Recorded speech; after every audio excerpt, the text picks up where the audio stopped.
Meus amigos, bom dia.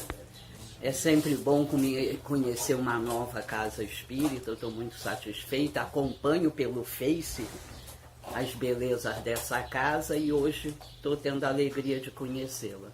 Nós vamos falar um pouquinho sobre espiritismo. Como o Wilter já avançou, a gente pode falar dias sobre o espiritismo, né? Cada vez a gente comenta sobre um aspecto. Então a gente pode falar do dia que foi convencionado como a fundação do Espiritismo, que foi o dia do lançamento do nosso primeiro livro, o Livro dos Espíritos, em 18 de abril de 1857. Mas a gente pode voltar atrás e falar lá de 1848, daqueles acontecimentos de fenômenos físicos que começaram no estado de Nova York com as irmãs Fox, e depois se espalharam pela Europa, pelo Brasil. Há registros, né, daqueles fenômenos físicos também no Brasil. Todos esses acontecimentos culminaram, então, no lançamento da nossa primeira obra, o Livro dos Espíritos. Mas a gente prefere hoje falar sobre um outro aspecto, o efeito que o Espiritismo faz ou deve fazer na nossa encarnação. Nós todos banhados por essa doutrina, talvez não tenhamos ideia do bem que ela faz a nós. Talvez ainda não tenhamos parado para refletir a mudança das nossas ideias, das nossas concepções, as mudanças que devem ocorrer, que devem ser apresentadas com tanto esclarecimento. Um autor, certa vez, contou uma história que eu acho que serve muito para nós quando nós queremos pensar assim. Ele conta a história de um rapaz que às 3 horas da manhã andava numa estrada de chão. Às 3 horas da manhã, caminhando naquela estrada, uma escuridão total, e esse rapaz fazia esse caminhar inúmeras vezes, era muito tranquilo.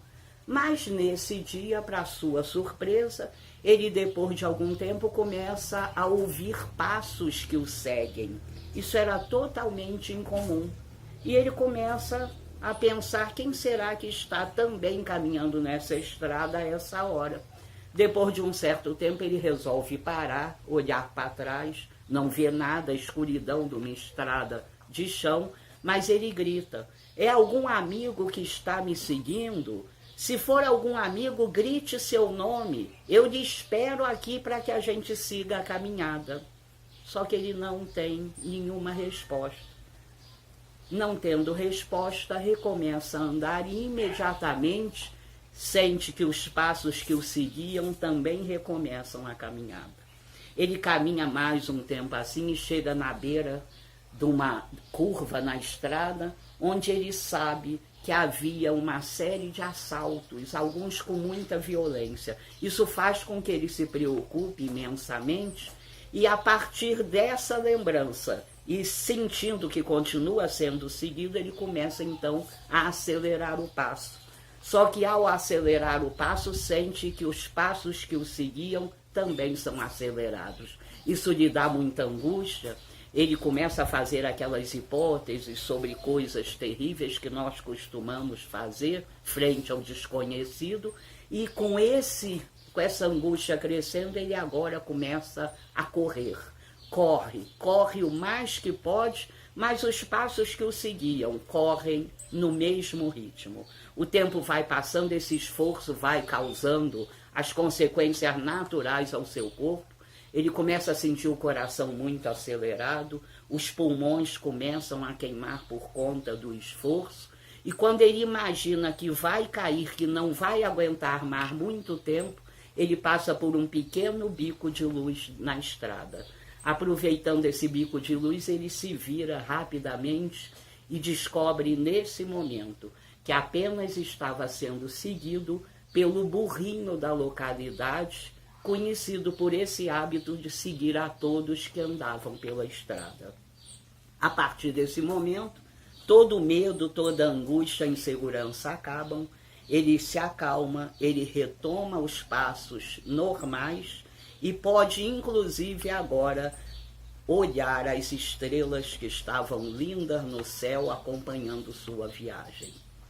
Esse autor nos conta essa história nos dizendo que o Espiritismo é esse bico de luz na nossa encarnação. Antes do Espiritismo, nós andávamos pela estrada da vida sem saber de onde viemos, para onde vamos, sem saber por que estávamos aqui. A escuridão da nossa ignorância espiritual nos fazia viver inseguros, ansiosos, nos fazia viver em condições tristes de insegurança e ansiedade. A partir do Espiritismo, a gente caminha agora pela estrada da vida com muito mais serenidade. Sabemos de onde viemos, sabemos para onde vamos e sabemos muito mais. Sabemos que a estrada da vida às vezes se apresenta com sol escaldante, às vezes com chuvas torrenciais, tem às vezes alguns buracos que nos fazem tropeçar, mas sabemos que sempre chegaremos ao lugar melhor, a um lugar especial preparado para todos nós. Sabemos que passamos pela estrada sempre conduzidos pela misericórdia divina.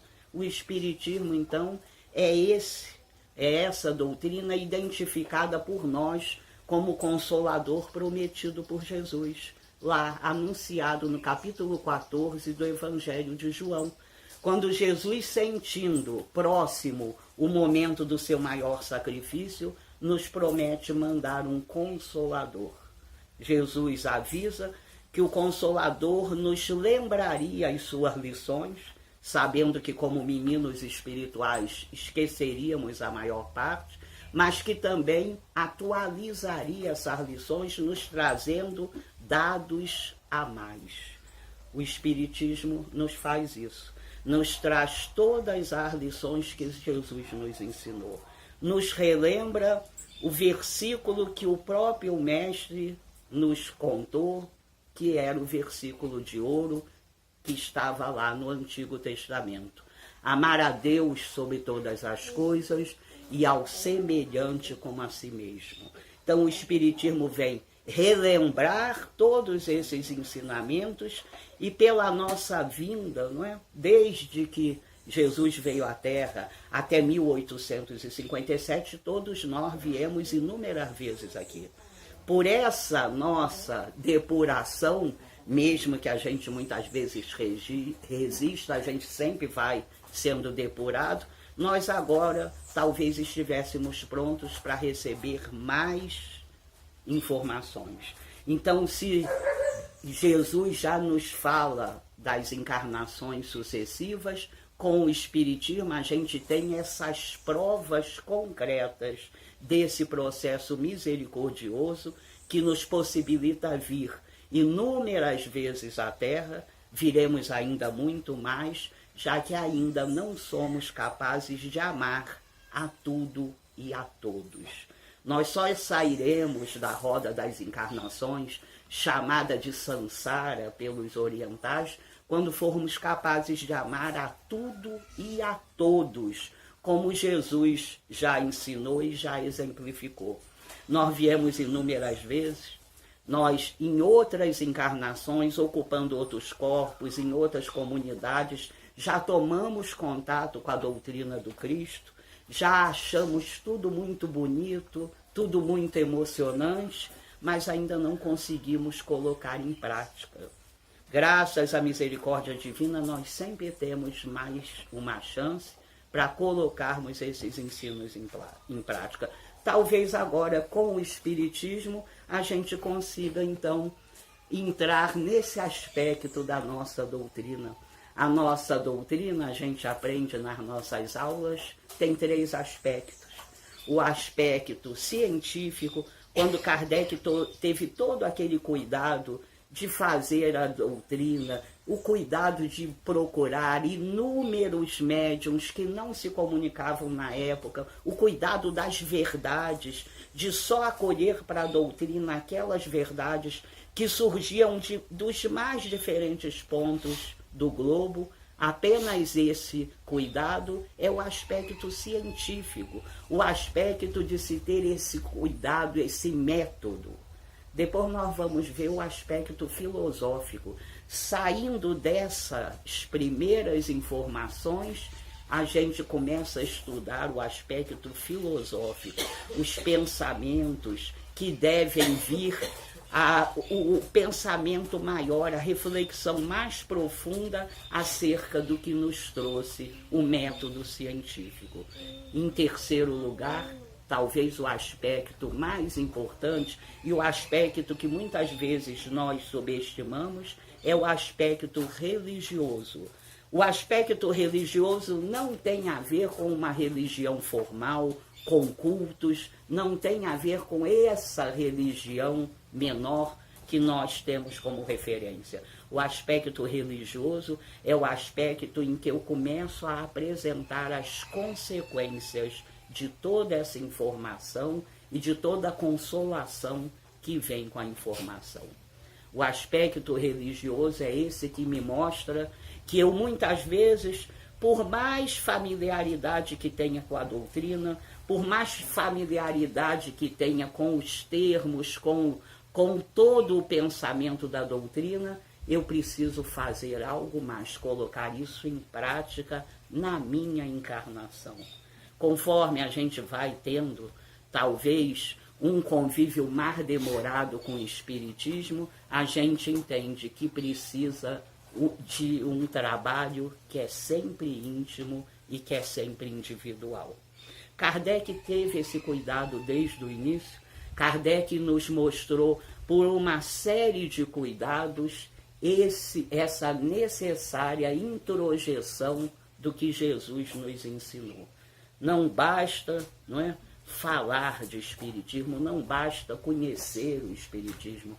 No nosso segundo livro, o livro dos médiuns, nós vamos ver lá na segunda parte, no item 350, quando Kardec faz essas reflexões, nos dizendo o que adianta ser espírita, o que adianta conhecer o Espiritismo, às vezes a vida inteira, se ao orgulhoso continua o orgulho. Se ao mesquinho, a mesquinharia ainda habita. E aí ele vai seguindo esse pensamento, nos lembrando da necessidade desse trabalho íntimo, desse trabalho interior. Transformar os nossos corações ainda endurecidos em corações cada vez mais compassivos. Esse é o trabalho que cabe a todos nós.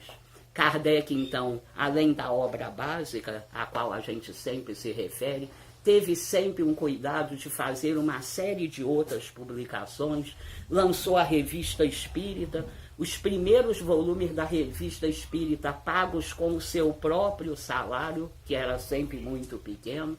A Revista Espírita pegava notícias corriqueiras, notícias da sociedade e as colocava sob a bandeira do Espiritismo. Então, até hoje, nós temos a triste curiosidade de falar, de ler sobre crimes. Essa curiosidade de espíritos infantis é a curiosidade que havia lá em 1850, 1855. O que Kardec fazia?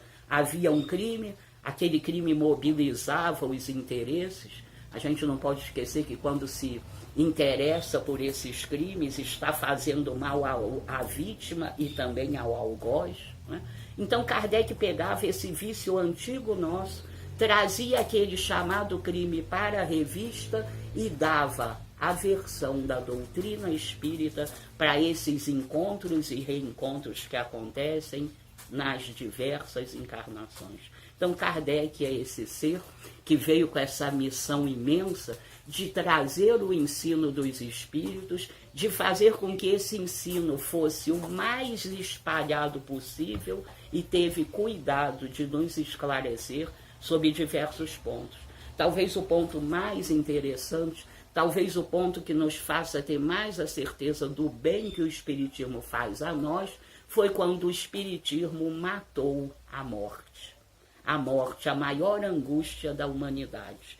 98% das pessoas têm algum nível de angústia e de ansiedade sobre esse processo natural e necessário do desencarne. Para nós, a morte é apenas sair da carne.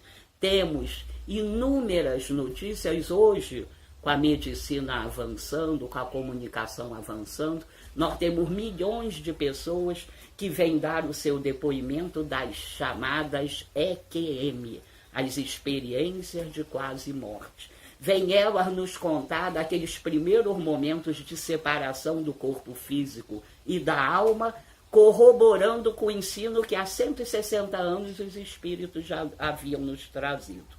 O espiritismo talvez precise ser lembrado como esse principal remédio do medo da morte. Nenhum artigo publicado logo após o Livro dos Espíritos, que hoje nós encontramos reunido num livro com outros, o livro se chama O Espiritismo na sua versão mais simples, Kardec nos fala também sobre esse grande remédio.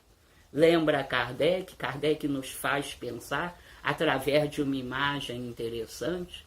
Ele nos lembra de que certo dia partiu de uma pequena cidade, de um porto modesto, uma grande embarcação.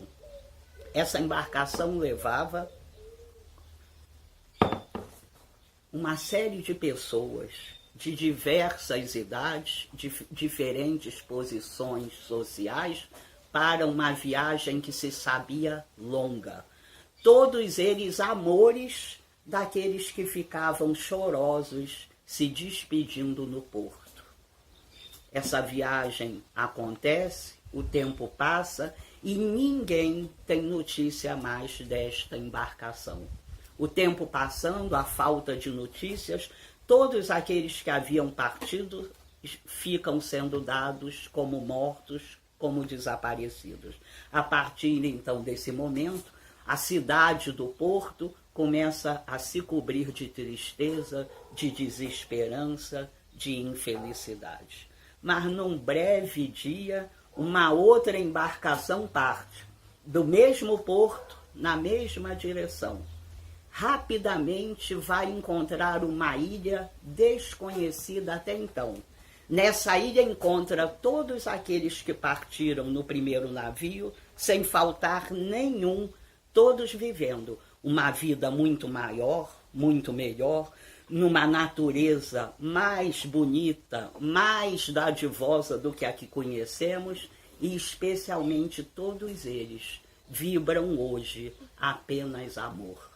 A notícia se espalha rapidamente, chega até o porto, e aquele porto, antes coberto de tristeza, agora é cheio de esperança e de amor. Não podem se encontrar, só se encontrarão no dia da sua viagem, mas trocam diariamente emanações de amor e de confiança em Deus. Kardec nos traz essa imagem, nos lembrando que o Espiritismo é esse navio que parte em direção ao mundo espiritual e nos dá notícias dos nossos amores que partiram antes de nós, que continuam existindo, que continuam nos amando, que se sentimos saudades deles, eles também sentem de nós, e que a nossa confiança em Deus, a nossa fé, cheia de raízes profundas, faz bem a nós e a eles, até que esse reencontro aconteça. Sempre acontecerá. Então o Espiritismo é esse consolador prometido, é essa certeza de que nós somos esses seres sempre, absolutamente sempre, amados por Deus. Façamos o que fizermos, vivamos a vida da forma que vivermos, ainda somos todos absolutamente esses filhos amados de Deus. Então a morte perde essa versão terrível que nos ensinaram, toda a nossa encarnação passa a ser vista de uma outra forma. Estamos no mundo de provas e expiações. Essa é uma lição que a gente logo aprende, né? Logo que a gente entra para o Espiritismo, a gente fala, a gente repete que está no mundo de provas e expiações. Só que a gente esquece o que quer dizer isso na prática. Quer dizer que nós estamos matriculados na escola chamada Terra, que, como toda escola, de vez em quando apresenta as provas, de vez em quando apresenta exercícios mais duros. Agora a gente passa por provas, por exercícios mais dolorosos, de uma forma tranquila. Nós agora temos o rascunho para passar na prova. O rascunho está em toda a nossa doutrina, no Livro dos Espíritos, no Livro dos Médiuns, no Evangelho segundo o Espiritismo, o céu e o inferno e a Gênese. Está também nos grandes autores, como Chico Xavier, Ivone do Amaral Pereira e tantos outros, né? E nós agora estamos no mundo de provas e expiações, vivendo de uma forma bem mais tranquila. Sabemos que não precisamos e não devemos corrigir ao outro, precisamos corrigir a nós. Sabemos que temos que tirar do nosso íntimo qualquer sentimento, qualquer pensamento avesso à caridade e ao amor indiscriminado. Sabemos que a ninguém devemos julgar, porque na hora que julgamos a alguém, e parece que ainda naturalmente o condenamos, na verdade condenamos a nós mesmos. Sabemos agora que o que precisamos é trabalhar a nossa coerência, que tudo o que ouvimos, o que lemos, o que falamos, precisa ser aplicado não ao outro, mas aplicado a nós. Todo sentimento avesso à caridade indiscriminada deve ser extinto paulatinamente em nós. Alguns vultos da ciência nos deixaram os seus testemunhos. Eu, essa semana, por acaso, descobri um livro interessantíssimo sobre uma figura proeminente no mundo da ciência, no mundo da literatura, que foi Victor Hugo.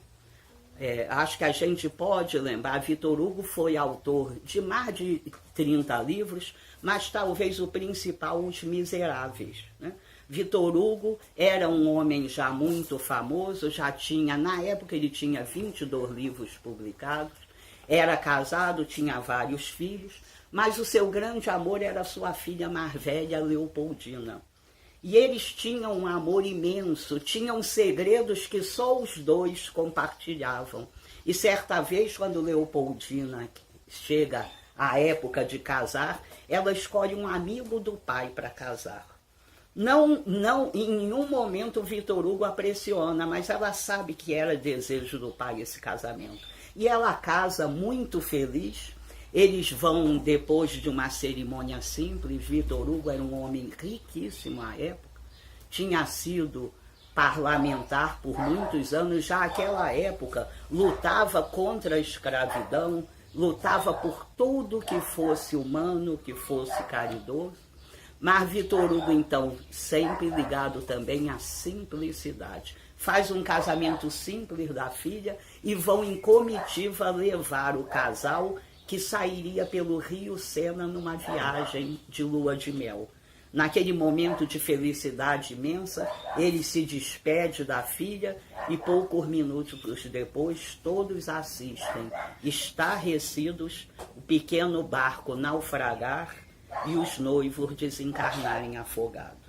Essa época é de dor imensa em Victor Hugo. Victor Hugo passa pela dor da forma mais de revolta, de não aceitação, sofre muito com isso. Mas tempos depois, exilado por questões políticas na ilha de Jersey, recebe certa noite a visita de uma pessoa de Paris que trazia uma pequena mesa nas suas mãos. Fica intrigado com isso e ela lhe fala então do fenômeno das mesas que giravam. Victor Hugo, depois em suas cartas, diz que apenas por tédio não tinha nenhuma outra coisa assim que o distraísse naquela ilha. Já estava na ilha há mais de 10 anos. Uma ilha que não tinha uma biblioteca, que não tinha teatro. Ele sentia muita falta dessa vida cultural e ele diz em sua carta que apenas por tédio aceita assistir uma reunião das mesas que giravam. Qual não é a sua surpresa que a primeira manifestação é de sua filha Leopoldina, dizendo da sua sobrevivência à morte, dizendo ainda mais importante, a sobrevivência do amor que os unia. A partir desse momento, Vitor Hugo, então, faz, durante anos, sessões espíritas em sua casa, sessões que usavam essa mesa, e essa semana eu descubro que foi editado agora, no Brasil, o resultado dessas sessões de durante anos na casa de Vitor Hugo, os cadernos, onde ele pacientemente anotava as comunicações, não só de sua filha, mas de todos os outros espíritos. Então a gente, quando procura crescer, aprofundar a nossa fé, uma fé de raízes profundas nos dá essa serenidade, essa tranquilidade, nos dá a necessidade de melhorar pensamentos e sentimentos. Quando a gente começa a despertar para isso, a gente precisa procurar essas informações. A verdade está acessível a todos nós, mas ela precisa ser acessada. Nós precisamos buscar essas verdades. São essas verdades que vão mudando o nosso modo de ver, né? Nós vamos saindo do senso comum para o senso cristão. Não é fácil, é exercício diário. Diariamente nós somos envoltos por mensagens do senso comum. Nós precisamos ir nesses exercícios, nos libertando do senso comum. O senso comum fala do nível da nossa evolução espiritual, que é sempre um nível muito pequeno. Nós somos iniciantes na evolução espiritual e nós vamos procurando o senso cristão. O senso cristão que nos chama a atenção de desenvolvermos diariamente uma fala caridosa, um gesto acolhedor, um sentimento cristão. Nós vamos fazendo isso e aí a gente lembra que estamos hoje no dia 20 de janeiro. Nós ainda estamos indo em alguns lugares em que as pessoas nos dizem Feliz Ano Novo. 20 de janeiro, apenas aqui nessa parte da Terra, é sempre bom lembrar, apenas para nós que estamos sob o calendário romano. A população da Terra que usa o calendário chinês está em outro ano, está em outro momento. As pessoas que usam o calendário gregoriano, da mesma forma, estão em outro momento. Nós vamos ver lá no livro Cartas e Crônicas, numa mensagem muito interessante chamada Kardec e Napoleão, nós vamos ver que essa mensagem começa a falar do 18 Brumário. O que é 18 Brumário? Dia 18 do mês Brumário, um calendário que durante um tempo foi empregado apenas na França após a Revolução Francesa. Por que é bom lembrar isso? Para a gente lembrar que calendário é só convenção humana. De 31 de dezembro para 1º de janeiro, apenas o que mudou foi a folhinha. Foi a nossa vontade de colocar nomes e números em dias e anos. Nós, quando saímos do senso comum e tentamos, não é fácil, é longo, ir assimilando o senso cristão, nós entendemos que em vez de Feliz Ano Novo, precisamos começar a procurar o feliz eu novo, uma nova interioridade. Então não adianta no 31 de dezembro ir pular 7 ondas, não adianta fazer qualquer tipo de magia, de superstição. Aliás, Kardec, no livro A Gênese, nos adverte de que o Espiritismo deve nos livrar de crendices e superstições. Então nós precisamos ir saindo, ir largando. Eu tenho um amigo que até hoje, durante 40 anos, no dia 31, eu não sei exatamente o que ele faz, mas ele faz algo que tem como resultado umas sementes. E ele anda com aquelas sementes o ano todo na carteira. Não é? Nós precisamos ir lembrando de nos abster dessas superstições para que a gente não se distraia. Joana de Ângeles, na sua bondade, lembra que nós todos viemos com projetos de melhora espiritual, com projetos de alimentar bondade, de alimentar mansidão e quietude, mas nós nos distraímos. Então a gente vai saindo do senso comum, deixa de se distrair e começa a buscar uma nova interioridade. Que comportamentos tenho hoje que preciso combater? Será que nós ainda achamos que estamos prontos? Que já fizemos tudo que precisávamos? Será que nós já achamos ainda que já estamos evoluídos? Ou nós já temos a consciência cristã que somos obras inacabadas? Não somos obras imperfeitas porque Deus não faz nada imperfeito, mas somos todos nós obras inacabadas. Buscar um feliz eu novo é buscar essa nova interioridade. Essa interioridade que se respeita, sabendo que precisa respeitar a tudo e a todos. Essa nova interioridade que sabe que só irá em direção a Deus, em direção às suas leis e, em consequência, à felicidade real, de mãos unidas com todos os filhos de Deus. Essa nova interioridade é que nós precisamos buscar. Talvez nós, banhados pela doutrina espírita, tenhamos um pouco mais de condições quando a gente entende a necessidade de colocar tudo o que hoje está na nossa cabeça, na nossa fala, no nosso coração. De entender a necessidade que todos, absolutamente todos, temos de mudar. Livro dos Espíritos, questão 785, Kardec pergunta aos seres de luz o que impede a nossa felicidade. Nessa época, Kardec já entendia que felicidade tem a ver com a evolução espiritual. Recebe então a resposta que o orgulho e o egoísmo, que todos nós somos banhados, são os grandes impedimentos da nossa felicidade. Então a gente sabe agora que todos somos banhados de orgulho e de egoísmo, não tenhamos nenhuma fantasia sobre isso. É porque o orgulho e o egoísmo que temos aparecem em momentos diferentes, de formas diferentes. Mas todos nós ainda temos orgulho e egoísmo. Se assim não fosse, não estaríamos mais na Terra.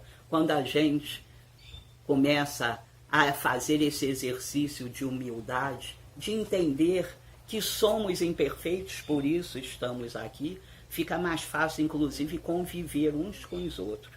Fica mais fácil eu entender que muitas vezes aquela pessoa que me dá a graça de dividir a encarnação mais de perto comigo é imperfeita como eu sou. E eu não exagero as suas dificuldades, porque sei que também as tenho. Fica mais fácil a benevolência, a indulgência e o perdão. Jesus nos espera até hoje de braços abertos, para que a gente finalmente comece a alimentar apenas amor e caridade. Eu, há dias atrás, vi um documentário sobre uma religião indiana, e o senhor indiano repetia algo que eu passei a repetir, não quero mais esquecer: bons sentimentos, bons pensamentos, boas ações. Fora isso, nós não devemos aceitar. É claro que isso não é automático, né? Quem dera. Tem um livrinho pequenininho chamado Cirurgia Moral. Sempre que eu vejo aquela capa, eu penso, quem me dera, né? Ser internada, receber uma anestesia e fazer uma cirurgia moral. Não é assim. Essa cirurgia moral é essa busca diária. Lembrar de Jesus, lembrar daqueles homens que vieram com Jesus, dar o seu apoio, o seu testemunho. Hoje em dia, os testemunhos que nos são pedidos são bem mais leves. nós já viemos inúmeras vezes, somos menos brutos, então os testemunhos hoje são mais leves. Naquela época eram testemunhos terríveis. Nós vamos lembrar então de Simão Pedro, a pedra, a rocha, aquele que com o passar do tempo se torna referência de fé profunda. Simão Pedro está já muito velhinho, preso já há um bom tempo, quando é retirado do cárcere para o sacrifício final.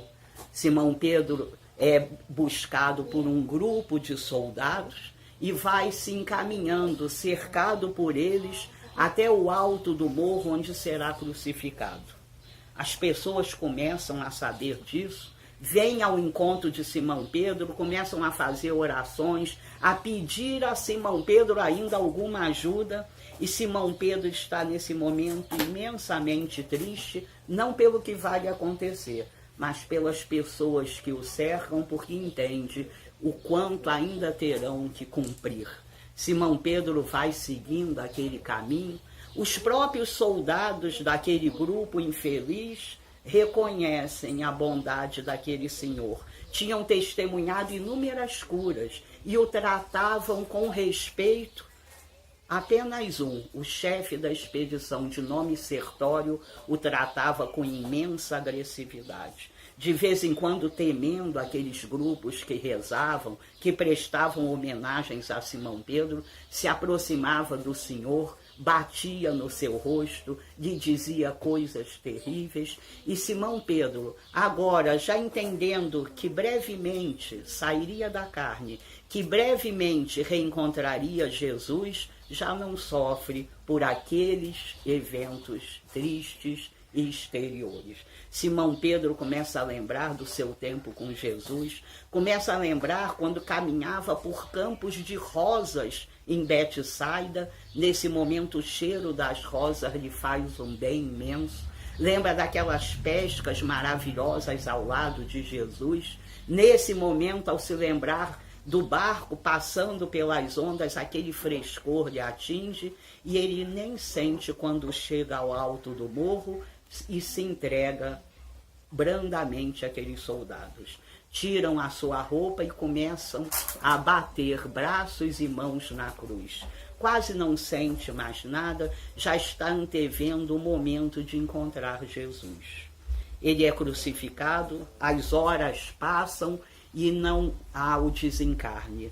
Quando a noite vai se fazendo presente, Sertório, preocupado, procura uma pedra enorme, joga na cabeça de Simão Pedro e grita: morre, bruxo.